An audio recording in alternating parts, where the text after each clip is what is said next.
Madame, Monsieur, bonjour et bienvenue dans le JT de ce jeudi 4 mars. Au sommaire, garantie de passif, la vente d'un fonds de commerce annulé pour Dole et évolution de l'attestation d'assurance chômage.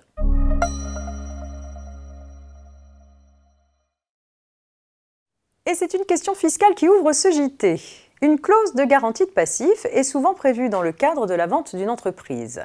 Elle permet à l'acquéreur de parts sociales ou d'actions de garantir au cessionnaire qu'il n'aura pas à supporter les conséquences des dettes de la société qui viendraient à se révéler après la cession. Question: comment la somme reçue par l'acquéreur en exécution d'une telle garantie est-elle imposée lorsque le passif garanti n'est pas une charge déductible telle que des pénalités fiscales, par exemple? Voici la réponse. Lorsque cette somme est versée directement à la société cédée en application d'une telle clause, elle constitue une recette imposable de cette société si la perte ou la charge qu'elle a pour objet de compenser est elle-même déductible du résultat imposable. En revanche, si la somme ainsi versée a pour objet de compenser une charge fiscalement non déductible du résultat imposable, elle ne constitue pas une recette imposable.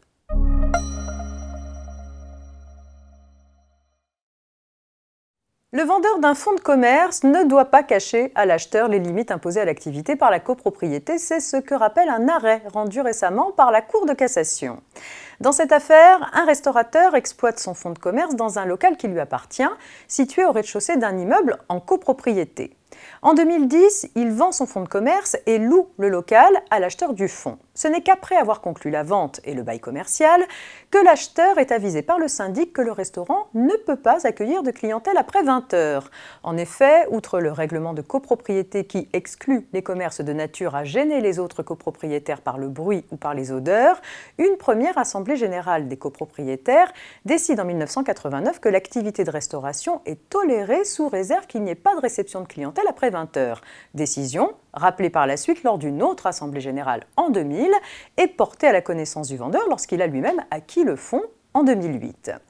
Découvrant ces éléments, l'acheteur estime avoir été trompé par le vendeur. Il n'aurait pas acheté le fonds ni loué le local s'il avait connu ces contraintes. Il demande donc en justice l'annulation de la vente et du bail commercial. Pour sa défense, le vendeur soutient que c'était à l'acheteur de se renseigner auprès de la copropriété. En vain.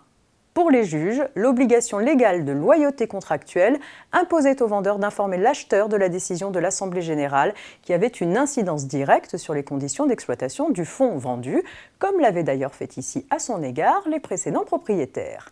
Par conséquent, le vendeur a bien commis un dol justifiant l'annulation de la vente du fonds de commerce et du bail commercial.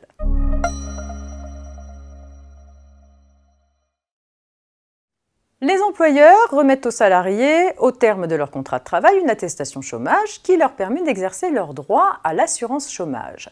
Ils transmettent un exemplaire de cette attestation au Pôle emploi, cette transmission se faisant obligatoirement par voie dématérialisée pour les employeurs de 11 salariés et plus, et ce, via la DSN. Cette attestation employeur va évoluer en juin 2021 et janvier 2022. À compter du 1er juin 2021, seuls les modèles d'attestation employeur en cours de validité pourront être utilisés, Pôle emploi refusant les anciens modèles. Le GIP-MDS recommande donc aux employeurs de privilégier la DSN et le signalement d'événements fin de contrat de travail pour être sûr d'utiliser la bonne attestation. Le GIP-MDS a aussi indiqué qu'à compter de janvier 2022, la seule modalité déclarative acceptée en DSN pour l'attestation Pôle emploi employeur sera la transmission du signalement de fin de contrat de travail unique.